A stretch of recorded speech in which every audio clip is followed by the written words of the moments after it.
That's incredible. Will you please welcome the one and only David Beckham? Anybody else? When I think about you, I touch myself. Anybody else? Oh no, oh no, oh no, I touch myself.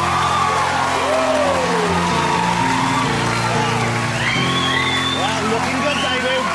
Looking good, looking so... How dapper does David look, ladies and gentlemen? You know, Dad, there's been a lot of excitement since we said you on the show. A lot of people here obviously very excited. Are you used to that kind of Beckham effect? Are you used to that? Do you feel the ripple as you walk through a shopping centre or sit down in the cinema? Do you feel that kind of, it's David Beckham, it's David Beckham, it's David Beckham? You kind of do. You never get used to it. I think it's one of those things that always amazes me. You know, when you do walk past people and, you know, it's a double take and... Women fall over. Yeah. I don't know about that anymore, but... yeah, that's right, because you've so lost your looks. Well, you know what? Let's deal with the... Let's talk about the World Cup, shall we? Yeah. Because, you know, I'm not the biggest football fan in the world. I'm not that knowledgeable about football. I was watching. I was enjoying it very much indeed. Where did we go wrong as a team, or did we do as well as we were ever going to do you think?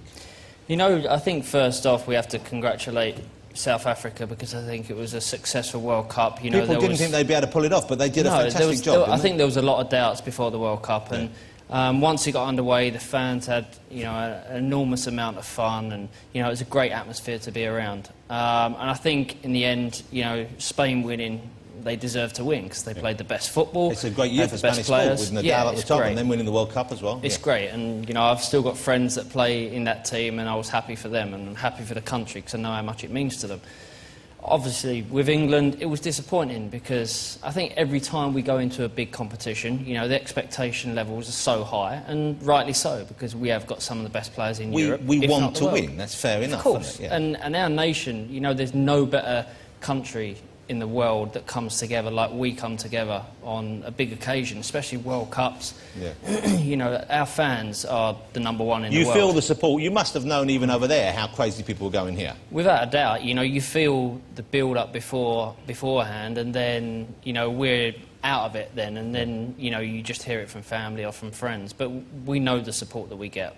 So what happened then? Why did we get... You know, I mean, because that was quite a bad thrashing we received at the hands of our German neighbours. I think at the end of the day, you know, we know and they know as a team, the players, that they didn't perform at the end of the day. And I think when you play at that level, you have to perform, and we just didn't. And so that's the reason why we went out early. In terms of they didn't come together as a team properly, or individuals maybe weren't on top of their game? You know, I always look at it as, you know, it's not about individuals, we're a team.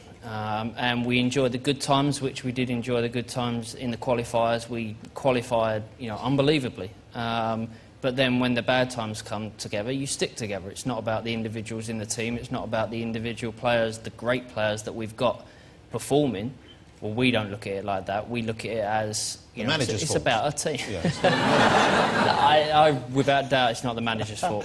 Well, let me ask you a question. This might sound like an incredibly stupid question, but... Mr. Capello, his English isn't... He doesn't have the most fluent grasp of English. No. Okay, and some of the team perhaps don't speak Italian that well, I would have thought. Is that a problem? I know a lot of the people, you know, a lot of different teams have... they just get the best person for the job and the language isn't an issue, but do you think it could be an issue? I can't help but see it can't be a little bit of an issue. No, because he only speaks English to the players. But does he speak it? Can he communicate in the way that you could communicate, for example, if, for example, you decided to do the job? I think he does, because he's a manager that's renowned around the world for the way he is and the person he is and how strict he is. He's very no-nonsense, isn't he? Yeah. There's obviously afterwards, because we didn't do as well as people had hoped, people were saying he should go. He should go. I get the feeling you don't agree with that. No, and I don't think any of the players agree with that, because I think, you know, he gave us everything, he gave the team everything to go out there and perform. And, you know, the team didn't perform. It's literally down to the players, and the players know that. You know, they're honest enough. People talk about, you know, do players care? They're on a certain amount of money. You know, they like nice cars. They like going on nice holidays. Do they care about their football? Trust me, these players care about winning. Do you ever give them, if they're down in that break, the half-time thing, you ever give one of them a hug? Like if one of them looked like they were going to fight... I think I've been hugged before. Would you give them a hug? I've been hugged Who's before. hugged you? In the half-time gap. It was one of the Brazilian players Did he? from Madrid. Was this was Roberto unexpected? Was this you were getting Carlos. changed and he ran out, did he? It was one of those things. Beckham! Well, that's the one. That was a friendly hug. Yeah. How nice. And did it cheer you up? Did you feel good? It made me feel happy, yeah. Made you feel... Who doesn't love a hug from a Brazilian? I love a hug. So would you give out a hug? If I felt one of the players wanted a hug... Look, imagine I'm Wayne Rooney, all right? Imagine I'm Wayne Rooney. Oh, our lad, I didn't do no goal. Right? Balderdash. I'm upset, right? Oh, I'm down in the dumps over here. So what would you say? Oh, bloody hell, I shouldn't go out again. I'd probably... David, You're David. a little bit bigger than Wayne, so I'd say... Oh, David. Oh, David. Is it all right? Yeah. I'll go and get a goal. Yeah. I'll get a goal. And then you get Thank you, David. By the way, you've got very hot buttocks, David. I don't know where he's meant to be from now. He's gone from the West Country. That was a lovely hug. I enjoyed that. And now there'll be lots of women just trying to get close to me for some of that second-hand Beckham action. You've been answering fans. You've been talking to fans online this week. Yeah. And they've been giving you questions about, I guess, about the World Cup, I guess about football in general, your career. How is that? Do you like engaging with people that way? Do you get a chance often enough to do that? Yeah, this Yahoo thing that I did this afternoon, I was sat there and I was interviewed by fans from 19 different countries all at the same time, which was pretty amazing. Well, I guess because you're known all over the world. I mean, everyone knows who you are. Yeah. What kind of questions? Any that you didn't expect? Any surprise you? There was a few questions that surprised me, but you know, certain things like what would I do, you know, out in my spare time and stuff like that. So it was a normal kind of And what thing. do you do? We know what you do. You hang out with Snoop Dogg. That's what you do in your spare time. Everyone knows this. You're out there teaching No, them do the you know what I actually do, which will probably surprise you? I love Lego. You love Lego? I love Lego. You put together Legos? And the funny thing was, right, I shouldn't probably tell this story, but I will.